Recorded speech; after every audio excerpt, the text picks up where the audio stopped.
Imaginez une mère qui a dû élever ses enfants dans un monde où il n'y avait aucune autre mère que d'elle. Imaginez une autre mère qui a contesté l'ordre de l'homme le plus puissant de son temps pour sauver la vie de son fils. Et d'autres qui pourraient profiter de la bénédiction de la maternité, alors qu'ils pensaient déjà qu'ils ne pourraient jamais avoir d'enfants. Imaginez également une mère qui a eu l'honneur de générer dans son ventre le Sauveur du monde. Et une autre qui s'est battue pour la libération de sa fille, même si elle a initialement écouté l'un des Jésus, qui pourrait probablement laisser n'importe qui non motivé. En effet, l'histoire biblique est marquée par de nombreuses mères remarquables, qui ont joué un rôle important dans l'intrigue de la rédemption. Ce sont des femmes qui, par la grâce divine, ont exprimé la foi, le courage, la persévérance, l'amour, et le Dieu glorifié par l'exercice de la maternité, laissant des exemples incroyables et durables non seulement aux autres mères, mais pour nous tous. Et dans cette vidéo, vous connaîtrez les histoires de certains des plus importants de la Bible. On ne peut pas parler des mères les plus importantes de la Bible sans citer Ève. Malgré cela n'annule pas le fait qu'elle a été la première mère de l'histoire, à travers laquelle nous sommes tous venus. Il est même difficile d'imaginer les défis auxquels Eva a dû faire face à la première mère qui existait. Elle n'avait pas de référence. Elle a été la première à tomber enceinte, la première à porter une vie en elle au-delà du vôtre, la première à ressentir les douleurs de l'accouchement, la première à allaiter, la première à voir le sourire d'un enfant, le premier à entendre la voix d'un enfant, le premier à réconforter le cri d'un enfant et le premier à réconforter le cri d'un enfant et le premier à ressentir l'étreinte d'un enfant.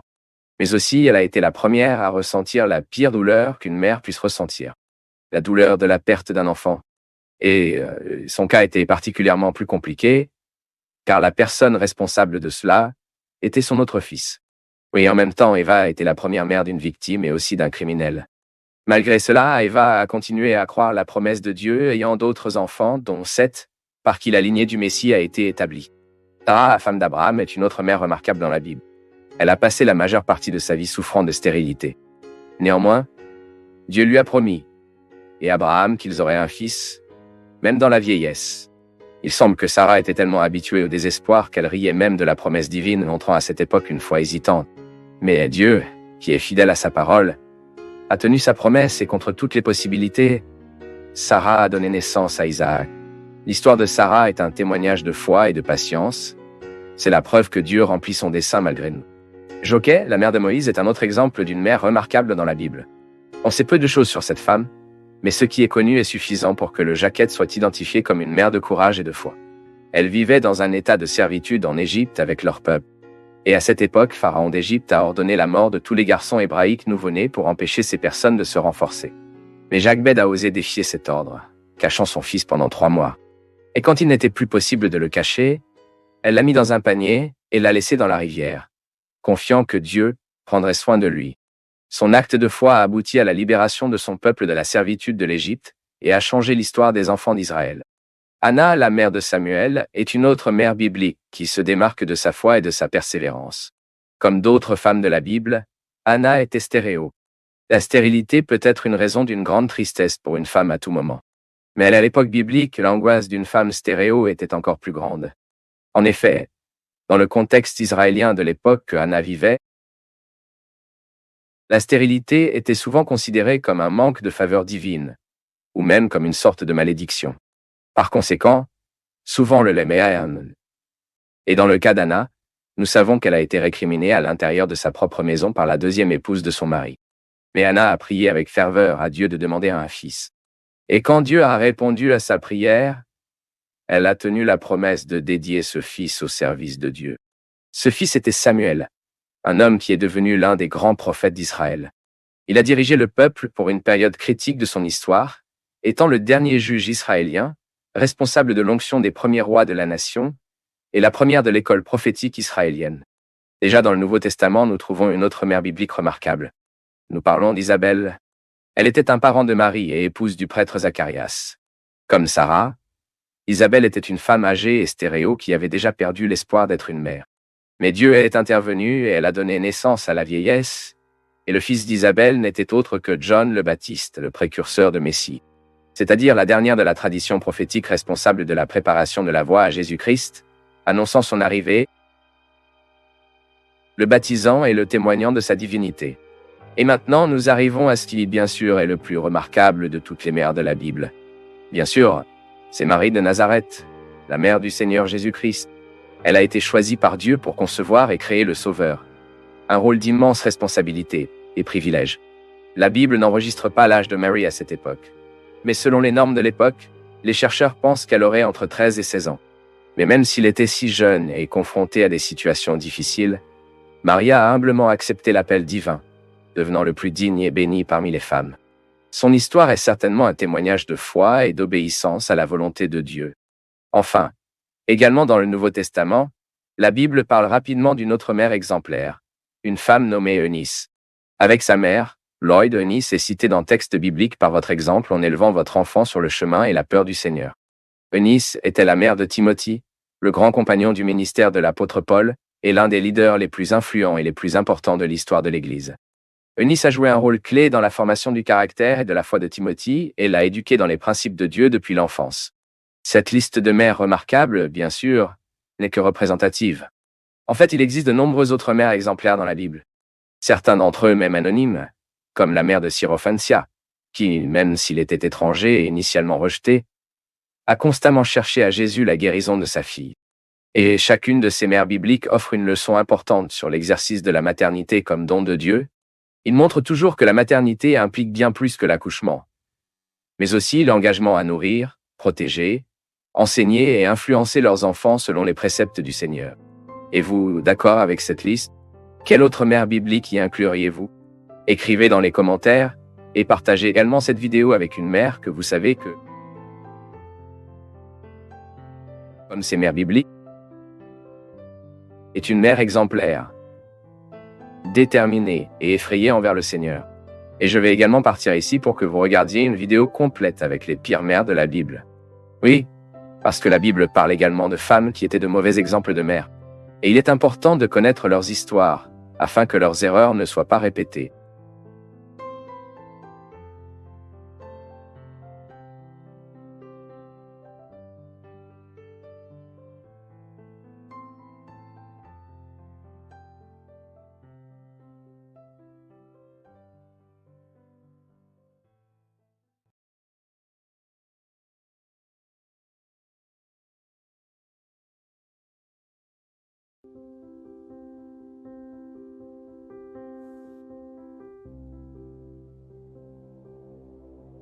Chapitre 13 du premier livre des Rois nous présente une histoire intrigante qui, à première vue, peut sembler étrange et même quelque peu dérangeante.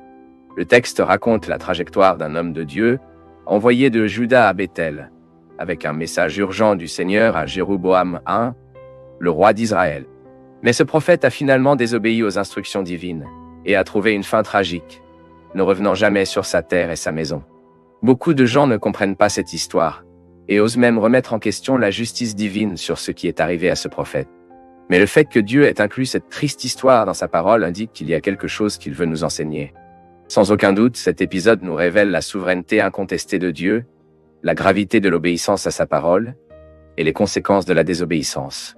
En fait, l'histoire de ce prophète anonyme nous enseigne que l'obéissance à Dieu n'est pas négociable et ne devrait pas être influencée par les voix externes, comme convaincants ou autoritaires qui se présentent.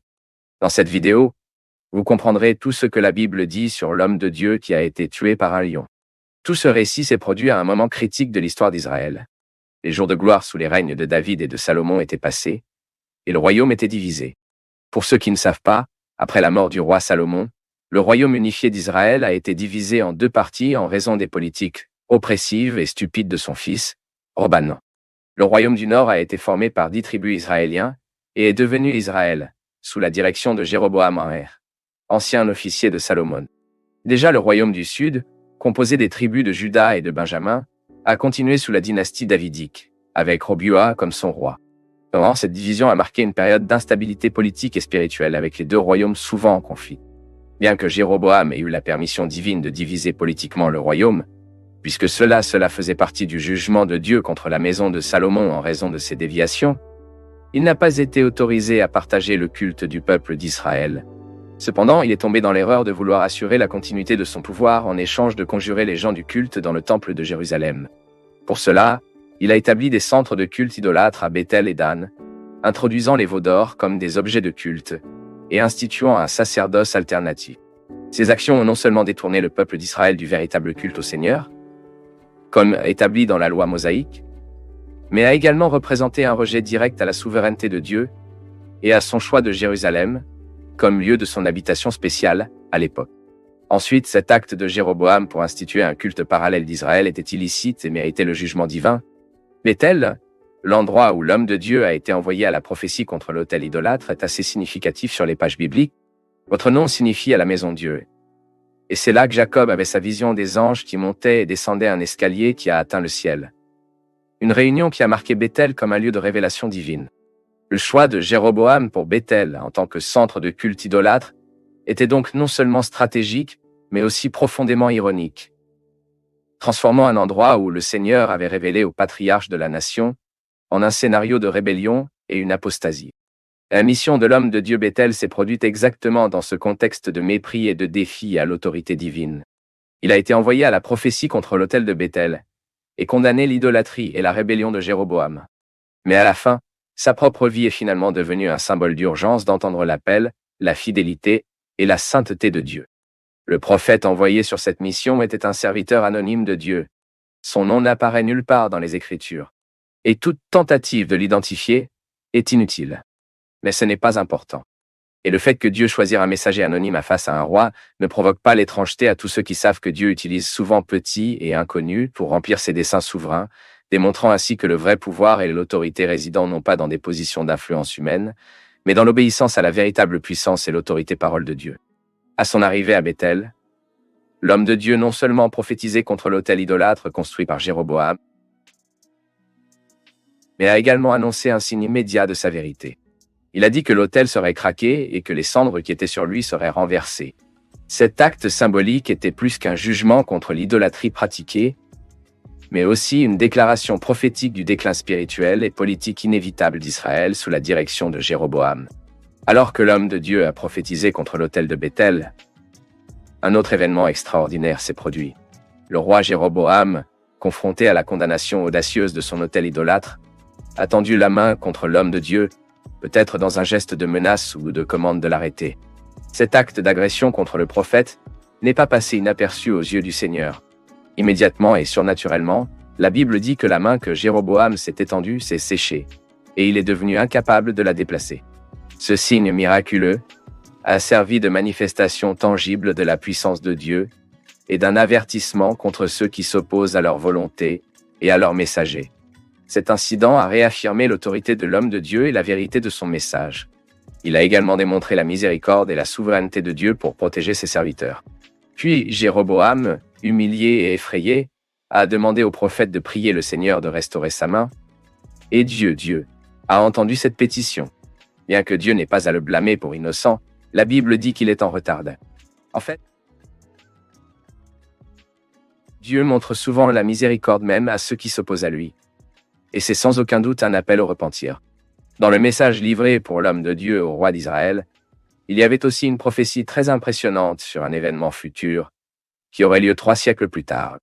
Il a prophétisé l'émergence d'un roi nommé Josia qui serait né dans la maison de David. Ce roi, contrairement à Jéroboam et à beaucoup de ceux qui l'ont suivi, ferait ce qui était juste aux yeux du Seigneur. Il détruirait les autels idolâtres et accomplirait la parole de Dieu, attaquant sa propre idolâtrie que Jéroboam avait établie.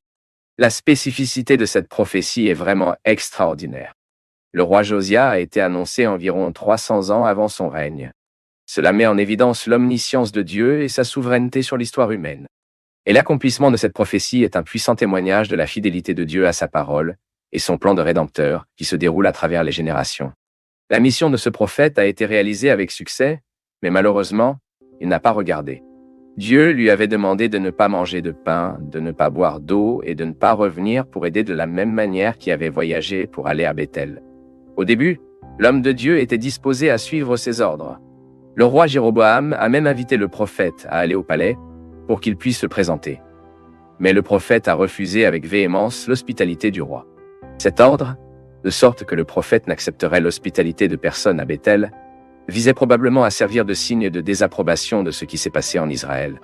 De plus, Cet ordre représentait la séparation du serviteur de Dieu contre les influences corrompues et la communion avec ceux qui s'écartent du vrai culte. Cependant, la séquence d'événements qui suit la mission de l'homme de Dieu à Béthel est à la fois un avertissement et une leçon sur la fragilité de la fidélité humaine et la gravité de la désobéissance. La chute de l'homme de Dieu illustre douloureusement comment même les plus fidèles peuvent échouer dans son engagement envers le Seigneur, face aux erreurs et aux tentations. Quand je retournais déjà à Juda, après pour avoir prophétisé contre le culte idolâtre du roi Jéroboam, l'homme de Dieu a été trompé par un vieux prophète de Béthel. L'apparition de ce prophète âgé de Béthel marque un tournant de l'histoire.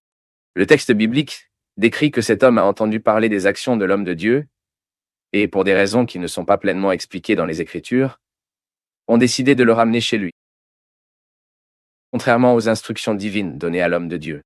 En d'autres termes, le prophète de Béthel a appris les restrictions divines qui ont été imposées au prophète de Juda et sont sortis le rencontrer pour le tromper.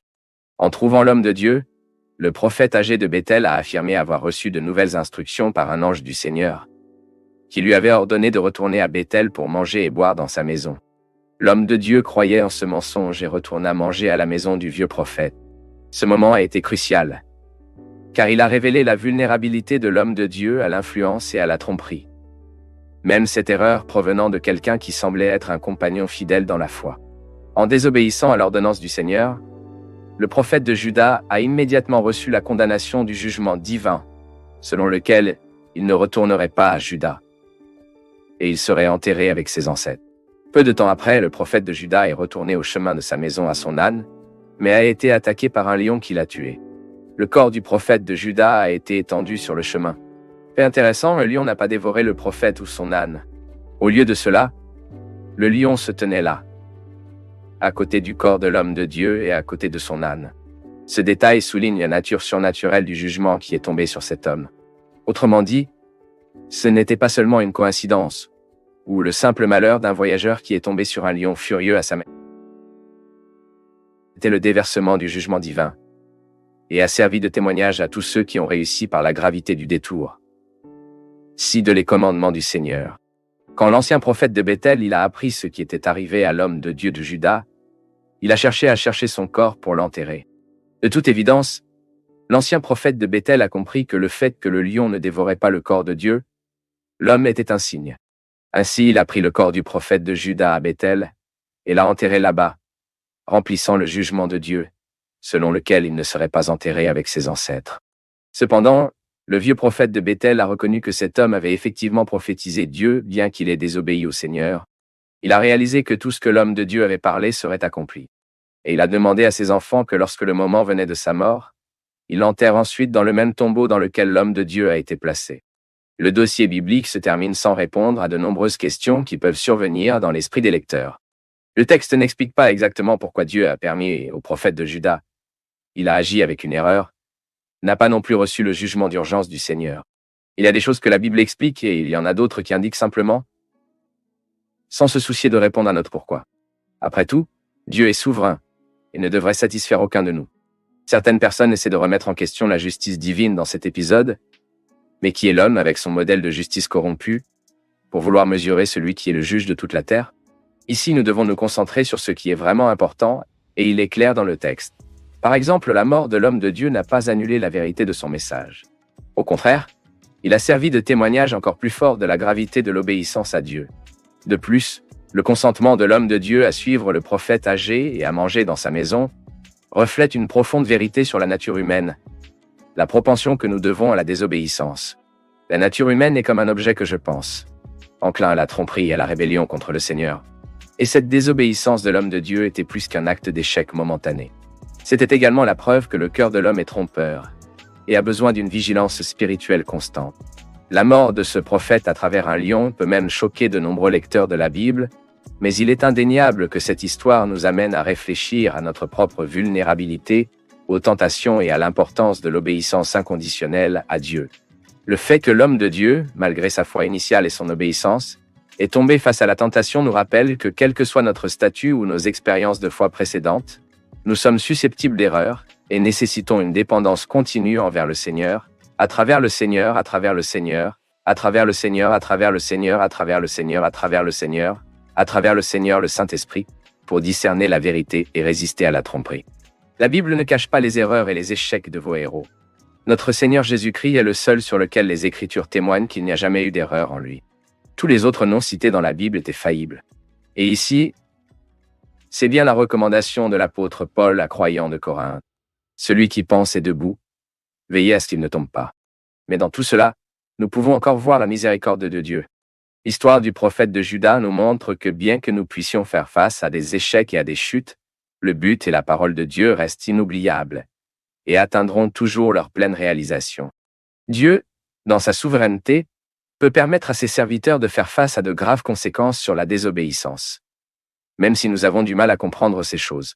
Cependant, il est également miséricordieux, comme on le voit dans la préservation du corps du prophète, de la manière dont l'homme a été enterré à Béthel étant reconnu comme un serviteur légitime du Seigneur, et dans sa dernière prophétie, accomplie par Israël. Par conséquent, même dans les jugements de Dieu, il y a un but et une providence. La vérité est que nous sommes toujours à l'époque où le jugement divin se manifeste par la miséricorde. Ainsi, même lorsque nous sommes confrontés aux conséquences de nos actions, Dieu est en contrôle, et la miséricorde est toujours présente, nous invitant à le repentir et à la restauration. De plus, nous vivons dans un monde plein de voix contradictoires et de messages trompeurs. L'histoire nous apprend l'importance de connaître la parole de Dieu, de rechercher son orientation dans la prière, et de tester toute chose à la lumière de sa vérité. La fidélité à la parole de Dieu et l'engagement envers sa volonté doivent être la marque de notre vie chrétienne, nous protégeant des erreurs qui cherchent à nous esquiver du chemin de la justice. Et ici, il y a un avertissement urgent pour nous. Réaliser que l'homme de Dieu de Juda a été trompé par un prophète expérimenté qui prétendait avoir reçu un ordre de Dieu par un ange. Cela nous apprend que nous devons être prêts à identifier l'erreur même dans les endroits les plus improbables. À peine quelqu'un essaiera de nous tromper en disant qu'il a reçu un mot de Satan, mais il essaiera souvent de nous tromper en utilisant faussement la parole et le nom de Dieu. À ce sujet, l'apôtre Paul nous a aussi averti qu'un ange du ciel annonce un autre évangile, que ce soit un anathème. Et enfin, l'histoire de ce prophète anonyme nous appelle également à une obéissance inconditionnelle et complète à Dieu. Cet homme avait réussi à accomplir l'ordonnance divine jusqu'à ce qu'il se désobéit, quand il retournait déjà chez lui. Cela nous apprend que l'obéir en partie est toujours une désobéissance aux yeux du Seigneur. Nous sommes appelés à suivre complètement Dieu, en faisant confiance à sa parole par-dessus toutes les autres influences ou persuasions. Et la bonne nouvelle est que nous avons le Saint-Esprit pour nous guider tout au long de la vérité. Mon souhait est que ce message nous amène à une plus grande fidélité et à un engagement renouvelé envers le Dieu qui nous appelle, nous utilise et nous rachète dans sa grâce et sa miséricorde souveraine.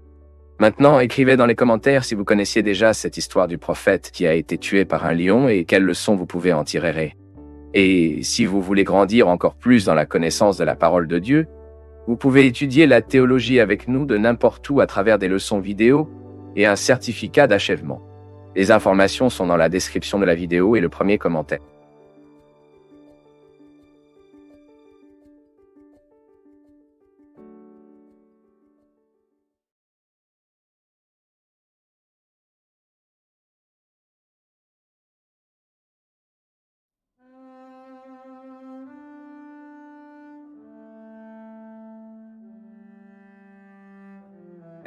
Avec la grâce du Seigneur, aujourd'hui, je veux méditer avec vous dans l'histoire d'Élie dans la grotte. Cette histoire bien connue, qu'Élie s'est enfui et s'est caché dans une grotte dans la région du mont Horeb. Ensuite, veuillez ouvrir vos Bibles dans le premier livre des Rois, chapitre 19, verset 9. Premier livre des Rois, chapitre 19, verset 9. Le texte biblique dit: Là, Élijah est entré dans une grotte et a passé la nuit. Et la parole du Seigneur est venue vers lui, disant: Que fais-tu ici, Élie? Et il a répondu: J'ai été très jaloux pour le Seigneur. Les Israélites ont rejeté votre alliance, cassé vos autels et tué vos prophètes à l'épée. Je suis le seul à rester et maintenant ils essaient aussi de me tuer. Et le Seigneur lui a dit: Sortez et restez sur la montagne, en présence du Seigneur, car le Seigneur passera. Puis est venu un vent très fort qui séparait les collines et écrasa les rochers devant le Seigneur. Mais le Seigneur n'était pas dans le vent. Après le vent, il y a eu un tremblement de terre. Mais le Seigneur, ce n'était pas dans le tremblement de terre. Après le tremblement de terre, il y a eu un feu, mais le Seigneur n'était pas en lui. Et après le feu, il y avait le murmure d'une douce brise. Quand Élijah a entendu, il a pris sa couverture pour se couvrir le visage, est parti et s'est tenu à la grotte. Et une voix vous a demandé « Que fais-tu ici, Élie ?» Il a répondu « J'ai été très jaloux pour le Seigneur, Dieu des eaux. Les Israélites ont rejeté votre alliance, cassé vos autels et tué vos prophètes à l'épée. Je suis le seul à rester, et maintenant ils cherchent également à tuer. » Et le Seigneur lui a dit « Remontez le chemin où il arriva et venez dans le désert de Damas. En y arrivant, Anza Azaël en tant que roi de Syrie. Anja également joue, fils de Lina, en tant que roi d'Israël. Et Anja Elisha, fils de Zaphat, d'Abel-Méola, pour vous succéder en tant que prophète. Jéhu tuera tous ceux qui s'échappent de l'épée d'Azaël, et Elisha tuera tous ceux qui s'échappent de l'épée de Jéhu. Cependant, j'ai laissé 7000 en Israël, tous ceux dont les genoux ne sont pas, ils se sont appuyés contre Baal, et tous ceux dont la bouche ne l'embrassait pas. Jusqu'à présent. Seigneur notre Dieu, nous sommes devant ta parole et nous prions pour que votre Saint-Esprit éclaire notre compréhension, afin que nous puissions comprendre de telles vérités merveilleuses. Nous vous le demandons au nom de votre Fils Jésus. Amen. Mais d'un autre côté, c'est aussi l'un des passages qui révèle la plupart comment Dieu accomplit sa volonté malgré les limites humaines. Cet épisode d'Élias. Nous connaissons tous l'histoire d'Élie. Il était l'un des prophètes les plus notables d'Israël. Même dans le Nouveau Testament, dans l'épisode de la transfiguration de Jésus, Elijah apparaît aux côtés de Moïse, représentant l'école prophétique de la communauté de l'Alliance.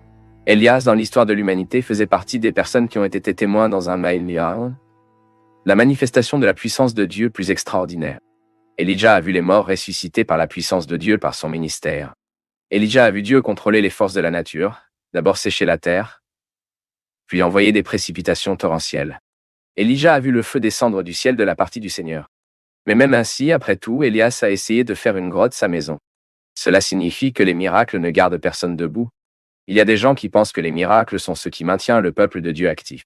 Mais c'est une erreur. Les miracles ne gardent personne debout. Ce qui garde le croyant actif à son service, c'est la communion avec le Seigneur en obéissance à sa parole.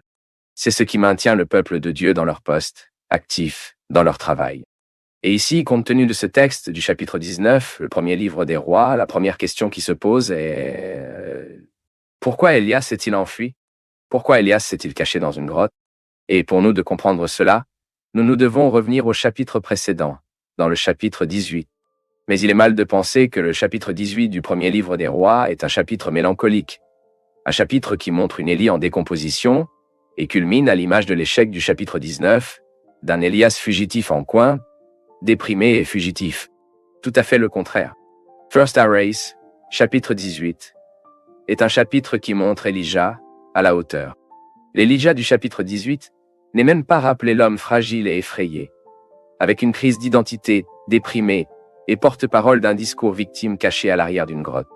Dans le chapitre 18, Élias apparaît comme un homme courageux, assez courageux pour affronter le roi Ahab, le roi d'Israël, assez courageux pour invoquer tout Israël et les prophètes de Baal pour monter Carmel, brave assez pour défier ces faux prophètes.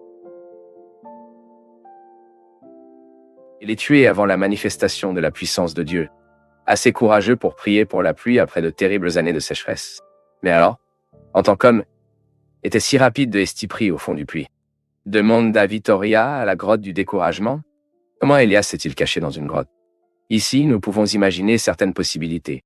Le plus probable est peut-être qu'Elijah s'attendait à ce que les manifestations de la puissance de Dieu là-bas, sur le mont Carmel, produisent le repentir, la rupture dans le couple royal d'Israël à Akabio et Jézébel. Mais ce n'est pas ce qui s'est passé.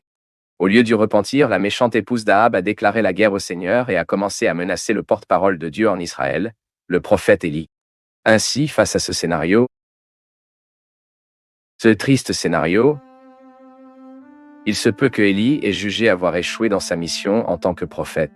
Et en fait, il a ressenti un raté, et quand il a reçu la menace d'Isabelle, il craignait pour sa vie et s'est enfui. Fuite. Ici, même quelqu'un peut demander, pourquoi Jézébel a-t-il menacé Élie au lieu de le tuer tout de suite? Probablement parce que c'était la stratégie de Jézébel. Elijah venait de prouver avant tout Israël qu'en fait il était un prophète de Dieu, un prophète légitime, et si Jézébel tuait Élias, elle devrait probablement faire face au mécontentement du peuple, avec l'opposition du peuple. Et ce dont elle avait le moins besoin, c'est ça. Alors qu'est-ce qu'elle a fait?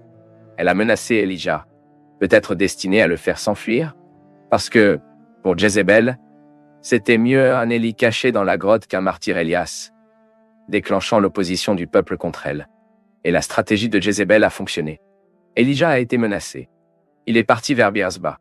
Et à ce stade, quelque chose d'intéressant, parce que la Bible ne montre à aucun moment Elijah en consultant le Seigneur. Avant ce chapitre 19, nous voyons Élie consulter le Seigneur pour tout, absolument tout. Mais dans le chapitre 19, nous ne trouvons pas Élie en consultant le Seigneur à tout moment. Nous ne voyons pas non plus Élie se souvenant, à aucun moment, des expériences merveilleuses qu'il avait eues avec le Seigneur pendant son ministère. Élias prenait les yeux de foi et de mise dans les circonstances. Le Seigneur n'avait à aucun moment sans défense Élie. Et évidemment, ce ne serait pas à ce moment-là que Dieu l'abandonnerait. Et puis, aux yeux des circonstances, dans sa propre réalité, loin de la volonté du Seigneur, le comportement d'Élie était si irrationnel, mais si irrationnel que lui, qui était un homme caractérisé par le courage, s'est enfui d'un ennemi vaincu. S'est enfui d'un ennemi vaincu. Et de Beerseba, Elijah est parti pour le désert. Et puis, le texte biblique dit ici, dans le chapitre 19, qu'Elijah s'est installé sous un arbuste typique de la terre désertique et a prié Dieu. Alors tu penses, non? Élie frappe maintenant. Quelle attitude! Il a prié Dieu. Mais la prière d'Élie était l'expression pure du désespoir. Dans sa prière, il a déclaré qu'il voulait tout abandonner et qu'il voulait mourir. Il dit « Je me suis fatigué de vivre, je ne suis pas meilleur que mes parents. » Et puis Elijah se coucha et dormait. Après le texte, ici dans le chapitre 19, la Bible dit à un ange Elijah, une autre démonstration extraordinaire de la puissance de Dieu dans le ministère de ce prophète. Et pourtant, il était toujours déprimé. Après cela, Elijah dormait à nouveau, jusqu'à ce qu'il soit convenu par l'ange de se nourrir à nouveau. Et puis le texte biblique dit qu'avec ces 2 repas, Elijah a marché 40 jours et 40 nuits pour monter Horeb. Le mont Horeb est le même mont Sinaï, où Dieu a révélé à Moïse. Et c'est alors qu'Élie est arrivé sur le mont Horeb qu'il est entré dans une grotte. Et dans la grotte, le texte dit qu'Élie a passé la nuit. Et la situation d'Elijah dans cet épisode ici était si compliquée que de nombreux chercheurs croient qu'Élias, en fait, a eu une dépression ici. Il faisait face à une dépression. Et en fait, il était épuisé, il était fatigué, il a été battu. Il était prêt à abandonner son ministère et à abandonner sa vie. Mais c'était dans la grotte, dans la moitié du désespoir, que Dieu a parlé à Élie. Et au lieu de le réprimander, vous allez vous demander, que fais-tu ici, Elijah? Et cela nous montre la forme personnelle, la forme intime, la forme patiente, la manière attentive que Dieu traite ses enfants qui éprouvent des difficultés, qui traversent des moments de désespoir. Mais la réponse d'Élie n'était pas du tout encourageante. En fait, il n'a même pas répondu directement à cette question du Seigneur. Avant, il essaya en fait de se justifier et a donné une réponse qui a mélangé la fierté avec pitié de lui-même. Une réponse très étrange. Très étrange. Il a réussi à combiner la fierté et la pitié de lui-même.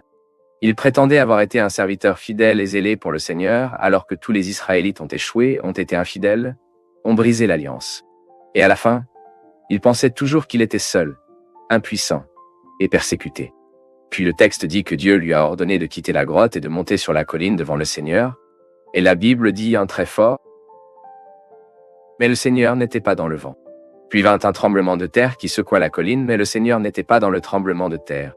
Puis vint un feu, mais le Seigneur n'était pas non plus dans le feu. Et enfin, le texte biblique dit qu'un cycle calme et fluide est venu au verset 12.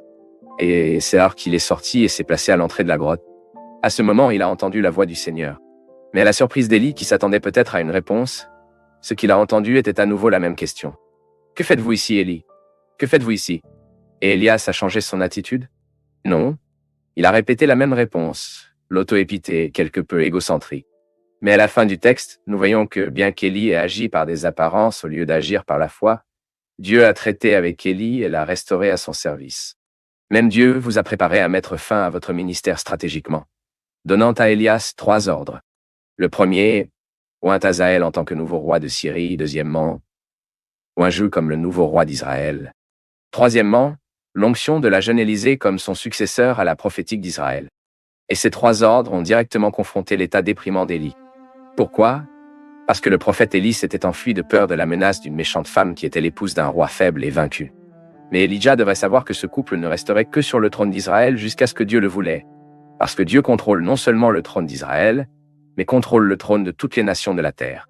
Celui qui se repose sur le trône de l'univers comme le dit le prophète Daniel, est le même qui retire les rois et établit les rois. La preuve de cela était que le Seigneur élevait non seulement un nouveau roi d'Israël, Jéhu, mais instituait également le nouveau roi de Syrie, Hazaël, une nation païenne. Tout est dans le domaine du Seigneur. Absolument tout. Il est le Seigneur de l'histoire. Il contrôle toutes choses. Et même ce serait par les mouvements militaires d'Hazaël et de Jéhu et du travail des jeunes femmes et Elisha que Dieu exécuterait ses desseins souverains. Ses objectifs entraîneraient la destruction totale de la maison d'Ahab. Et c'est ainsi que, par la miséricorde patiente du patient, Elijah a quitté cette grotte, traitée, restaurée, prête pour le service. Prêt pour le service. Et que pouvons-nous apprendre de cette histoire? Quelles leçons pouvons-nous appliquer à notre propre vie avec l'expérience d'Élias dans la grotte? Contrairement à la littérature qui cherche à idéaliser leur héros, à aucun moment la Bible ne cherche à cacher les échecs, les erreurs et les limites des personnes qui ont été utilisées par Dieu d'une manière puissante. Hébreux 11 est un chapitre qui est devenu connu comme la galerie des héros de la foi. Mais même la galerie des héros de la foi met en évidence la fragilité de ces personnes qui étaient connues pour leur foi exemplaire, leur foi imitable. Ainsi, avec le prophète, Elijah n'est pas différent. Même James écrit, dans le chapitre 5, le verset 17 de son épître, qu'Élie était un homme similaire à nous. Et en particulier, je pense que James avait en tête précisément cet épisode d'Élie dans la grotte, quand il a écrit ces mots. Alors, que pouvons-nous apprendre? J'ai séparé ici 5 leçons pratiques pour que nous puissions postuler à nos vies aujourd'hui. Premièrement, Elijah dans la grotte nous enseigne à quel point il est douloureux de sortir de la volonté du Seigneur. C'est exact. L'histoire d'Élie dans la grotte nous apprend qu'en dehors de la volonté du Seigneur, le courageux cédait à la peur, les victorieux sont vaincus. L'échec fort. Regardez la vie d'Élias. Elijah avait contesté des centaines de prophètes de Baal. Elijah avait été témoin de ce que Dieu avait fait à Carmel, avait prouvé que Dieu est celui qui règne sur l'univers entier et contrôle les forces de la nature, mais qu'Élie s'est retrouvée dans une grotte, effrayée, déprimée, vacillante, découragée, baissée. Et pourquoi est-ce arrivé? Parce qu'Élie n'a pas attaqué la volonté du Seigneur. Warren Wiersbe fait une observation très intelligente dans ce passage. Il dit que lorsque les serviteurs de Dieu sortent de la volonté de Dieu, ils sont sujets à commettre toutes sortes de folies et d'échouer chez ceux qui sont leurs points les plus forts. Et en fait, c'était ainsi avec Abraham. Là, dans le chapitre 12 de Genèse, quand il s'est enfui en Égypte, il a caché que Sarah était sa femme. Et pourquoi? Parce que la confiance manquait, la foi manquait pour l'homme qui est un exemple de foi dans la Bible. Moïse est décrit dans la Bible comme la toureste des hommes. Mais il a été privé d'entrer dans la terre promise parce qu'il manquait simplement de douceur. Car David était connu comme un homme juste. Ce qui a caractérisé David, c'est son intégrité. Mais dans l'histoire impliquant Bathsheba, David n'avait pas juste un homme juste. Et que pouvons-nous dire de l'apôtre Peter? Homme vigoureux, intrépide, courageux, au point de couper l'oreille de Malchot quand ils sont allés arrêter Jésus. Mais quelques heures plus tard, cela n'a pas pris long. Il manquait le courage du courageux Peter et il a refusé Jésus. Deuxièmement, Elijah dans la grotte nous enseigne que Dieu a sa façon particulière d'agir. Une chose est un fait, les gars. Dieu ne dit pas toujours ce que nous voulons entendre et n'agit pas toujours comme nous le voulons le plus.